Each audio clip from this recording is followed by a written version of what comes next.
استمعنا إلى بعض شمائل سيدنا الشيخ أبي بكر bin Salim وذكرنا tentang sebagian manaqib Sayyidina Syekh Abu Bakar bin Salim yang telah dibahas di dalamnya, yaitu bagaimana masalah kedermawanan, yang mana beliau benar-benar dermawan yang sangat luar biasa.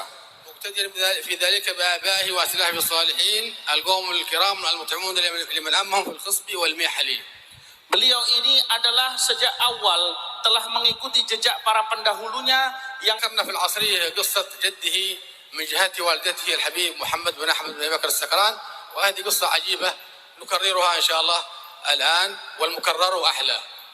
Dan tadi kita telah ceritakan bagaimana kisah kedermawanan dari sebelah datuk Sayyidina Syekh Abu Bakar bin Salim, yaitu Al-Imam Muhammad bin Ahmad bin Abi Bakar.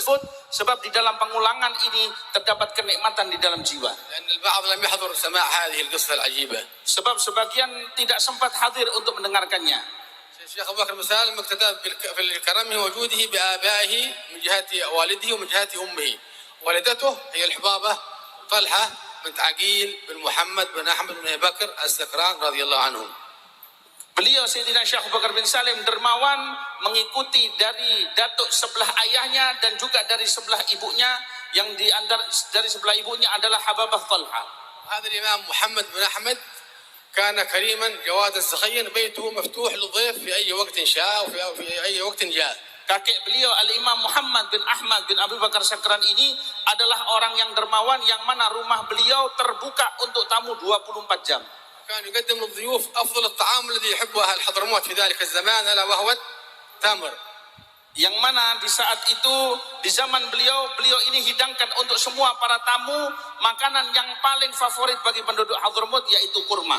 Nabi sallallahu alaihi wasallam baitun la tamra fihi ahluhu jiya'. Imam Ahmad bin Hanbal radhiyallahu anhu hadal hadis. Di dalam riwayat Imam Ahmad bin Hanbal dikatakan bahwasanya di rumah yang di dalamnya itu tidak ada kurmanya, maka penduduk rumah tersebut akan mengalami kelaparan. Allah yuhibbu man yuhibbu at-tamr. Hadis inna Allah yuhibbu man yuhibbu at-tamr. Dan di dalam hadis dikatakan bahwasanya Allah cinta kepada orang yang cinta kepada kurma. Marhaba. Habib Ahmad bin Hasan al-Haddad ذكره في الحبيب محمد هذا جاءه في ليلة من الليالي ضيف كان شديد الجوع جائعا جدا هذا الضيف. Al-Habib Muhammad ini suatu malam kedatangan seorang tamu yang sangat kelaparan. فأكل كثيرا حتى اجتمع حوله من النواء الكثير.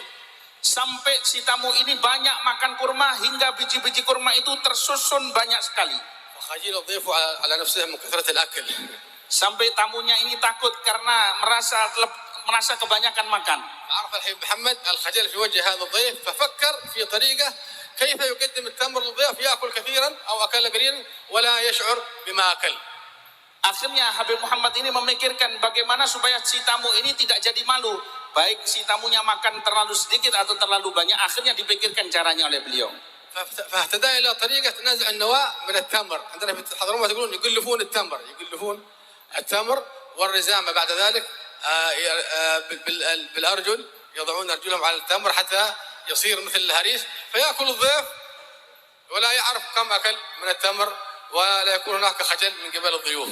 Akhirnya beliau mengakali dengan cara biasanya sebelum kurma itu dihidangkan kepada tamu, bijinya dikeluarkan dulu, kemudian setelah itu kurmanya ini diinjak-injak dengan kaki hingga tercampur jadi satu padu ibarat kayak bubur, sehingga tamu berapa saja yang dimakan daripada kurmanya tamunya nggak akan ngerti. البعض لا يعرف كيف يكون شكل هذا التمر ولو كنا نعلم هذا لكنا أتينا بقصعة تمر من حضرموت مرزومة حتى يكون الكلام كالعيان والقول يجد الفعل. Ya, memang bentuknya sih nggak ketahuan, tapi kalau bisa mau saya bawakan contohnya dari Hadramut nanti. كانوا يتفننون في إكرام الضيف وفي عبادة المولى سبحانه وتعالى. Mereka itu sangat ahli di dalam memuliakan tamu dan di dalam ibadah kepada Allah Subhanahu wa taala. لأنهم يعلمون أن هذا رزق الضيف جاء من المولى سبحانه وتعالى على أيديهم. فالمنة للمولى سبحانه وتعالى وليس لهم. Dan mereka ini menganggap bahwasanya rezeki yang untuk si tamu adalah semata-mata dari Allah yang hanya lewat dari tangan mereka. وسمعنا من أخينا حامد حفظه الله تعالى أن العقوبة تشتد من المولى سبحانه وتعالى على هذا الذي يمن بالصدقة. قال سبحانه وتعالى يا أيها الذين آمنوا لا تبطلوا صدقاتكم بالمن والأذى. Dan tentunya saya tadi telah dengar dari Sayyid Hamid bahwasanya Allah Subhanahu wa taala memberikan hukuman yang sangat berat bagi orang yang suka mengungkit-ungkit sedekah. Dikatakan di dalam ayat suci Al-Qur'an, janganlah kalian mengungkit-ungkit sedekah dengan menyebut-nyebutnya dan dengan sampai menyakiti hati orang. لماذا اشتد غضب الله على هذا؟ لأنه نازع المولى سبحانه وتعالى في ملكه، والإنسان لا يملك شيء، إن الملك إلا لله. Sebab kenapa orang yang mengungkit sedekah itu dimurkai oleh Allah? Karena dia merasa memiliki sesuatu yang bukan miliknya. Sebab rezeki itu adalah miliknya Allah Subhanahu wa taala. سيدنا علي بن أبي طالب كان يتعوذ من هذا اللي يسميه اللئيم، هذا الذي يمن بالصدقة يسميه اللئيم. يقول سيدنا علي بن أبي طالب له أبيات في هذا، يقول والله والله مرتين لحفر بئر بإبرتين وغسل عبدين أسودين حتى يصيرا أبيضين ونقل بحرين زاخرين على صعيد بمنخرين ولا وقوف على لئيم يضيع منه سواد عيني والله والله مرتين. Bahkan Sayyidina Ali mengecam orang yang suka mengungkit sedekah sampai dikatakan, demi Allah sebanyak 2 kali lebih baik saya menggali sumur dan saya mandikan budak yang hitam sampai jadi putih, itu masih lebih ringan ketimbang saya berhadapan dengan orang yang tercela seperti orang-orang yang suka mengungkit-ungkit pemberian. الحفر بئر بإبرتين. Dikatakan الترجمة هذه ما شاء الله حفظ قوي عندهم. وغسل عبدين أسودين حتى يصيرا أبيضين، ترجمتها. ونقل بحرين زاخرين على صعيد منخرين ولا وقوف على لئيم يضيع منه سواد عيني، ترجمتها. بارك الله فيك ما شاء الله، ترجمة ممتاز. نسأل الله سبحانه وتعالى أن يكرمنا وإياكم في هذه الحولية، وأن تعود إن شاء الله بركات الشيخ بكر بن سالم وسائر الصالحون هم القوم الكرام. إن شاء الله نعود بحلة باطنية وأن يلحق الفرع بأصله. سبحانه وتعالى يجعلنا وإياكم خير خلف لخير سلف، ويبارك في هذه الفخرية وفي ذرية الحبيب سالم بن أحمد بن جندان، يجعلنا وإياهم من العلماء والحاضرين العلماء العاملين المخلصين الفائزين بعلم اليقين وعلم اليقين وحق اليقين. آمين اللهم آمين والعفو منكم.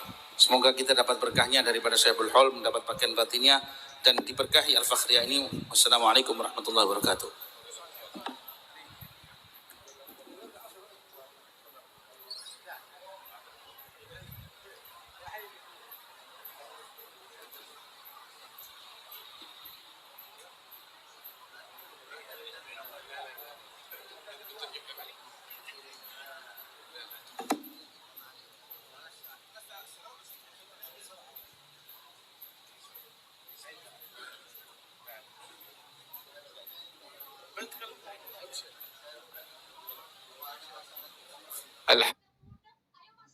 Alhamdulillah, kita dengarkan sekarang nasihat dari guru kita Akhina Al-Habib Salim bin Umar bin Muhammad bin Salim bin Hafidh bin Syekh Abi Bakar bin Salim yang diutus oleh Al-Habib Umar di tengah-tengah kita untuk hadir acara ini.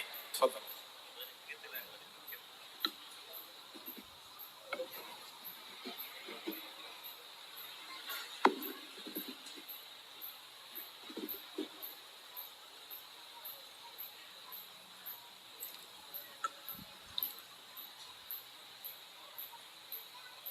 الحمد لله الذي اختار من عباده أحبابا جعلهم بين خلقه ضنائن.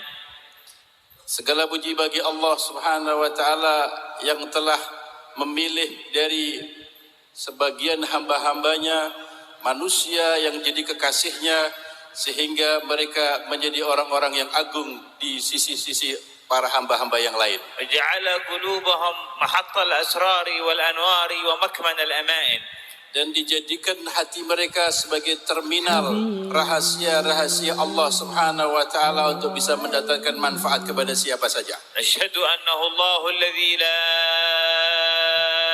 إله إلا هو وحده لا شريك له شهادة يرضى بها عنا. Saya bersaksi bahwa tiada Tuhan selain Allah Subhanahu wa taala dan persaksian yang menjadikan Allah ridha kepada kita. ونشهد أن سيدنا ونبينا وقرة أعيننا محمدا عبده ورسوله شهادة نرزق بها تمام الحسنى. Dan saya bersaksi bahwa Sayyidina Muhammad sallallahu alaihi wasallam adalah hambanya Allah dan utusan Allah Subhanahu wa taala, dan persaksian yang menjadikan kita untuk bisa mendekati kepada beliau. ونصلي ونسلم على خير من اختاره الله وانتقاه. Salawat dan salam semoga dicurahkan kepada junjungan kita dari orang yang telah dipilih oleh Allah Subhanahu wa taala dengan kedudukan yang tinggi, وأشرف من أحبه واجتباه. dan manusia yang paling mulia dan manusia yang terpilih, نبينا محمد بن عبد الله Nabi kita Nabi Muhammad putranya Abdullah, الذي أحبه الله تعالى ولم يحب أحدا مثله. yang mana beliau dicintai oleh Allah Subhanahu wa taala. Tidak ada satu makhluk pun yang dicintai Allah seperti cinta Allah kepada Nabi Muhammad. وقدمه ولم يقدم أحدا قبله. Dan Nabi Muhammad dimajukan dan jadikan orang yang utama. Tidak ada satu manusia pun yang seperti beliau dalam keutamaan. وفضله فلم يدرك غيره فضله. Dan beliau dimuliakan oleh Allah dengan keutamaan dan tidak ada satu manusia yang seperti beliau dalam keutamaannya. اللهم صل وسلم على حبيبك. Semoga salawat dan salam selalu dicurahkan kepada kekasih Engkau ya Allah. صلاة تجعلنا بها محبوبين عندك وعنده. Salawat yang menjadikan kami akan bisa menjadi manusia yang Kau kasihi dan dikasihi oleh Nabi Muhammad. وتزيدنا بها في محبتك ومحبته بسطة ومدة. Dan salawat yang bisa menjadikan kami bertambah rasa cinta dan rasa dekat kepada Nabi Muhammad sallallahu alaihi wasallam. وتملأ بها قلوبنا وقلوب أبنائنا وبناتنا ورجالنا ونسائنا عشقا له ولك ومودة. Sehingga memenuhi hati kami, hati anak-anak kami, hati dari istri kami dan saudara-saudara kami, percintaan yang dekat dan kecinta yang dalam kepada junjungan kepada Nabi Muhammad sallallahu alaihi wasallam. صل معه على آله الذين نسبتهم إليه. Dan salawat dan salam juga diberikan kepada para nabi-nabi yang sebelumnya. وعلى صحابته الذين شرفتهم بالقرب منه والقيام بين يديه. Dan para sahabat-sahabat beliau yang telah didekatkan oleh Allah kepada Nabi Muhammad dan dimuliakan sebab Nabi Muhammad. وعلى المتابعين لهم من كل عالم وعارف. Dan kepada para tabi'in yang telah dijadikan oleh Allah Subhanahu wa taala orang-orang yang arifin dan orang-orang yang mengenal Allah. من عبادك الكمل للركع السجود.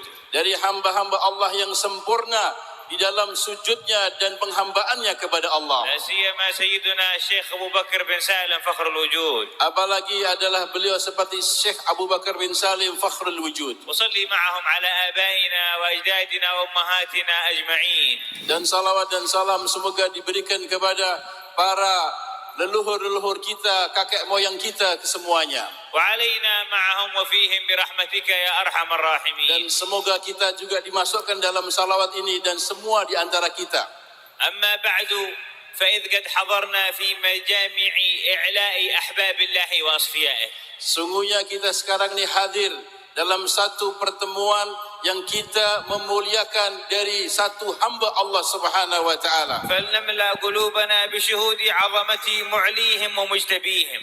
Maka kita penuhi hati kita untuk bisa mengagungkan zat yang telah memuliakan dan memberi kedudukan yang tinggi di sisinya. ولنعلم أننا بهذه المجامع نتصل بأشرف وأعظم وأكمل وأجل خلق خلقهم الله على وجه الأرض. Dan ketahuilah bahwa kita di majlis ini disambungkan kepada manusia yang agung di sisi Allah, yang paling mulia di sisi Allah dan paling dikasihi oleh Allah Subhanahu wa taala.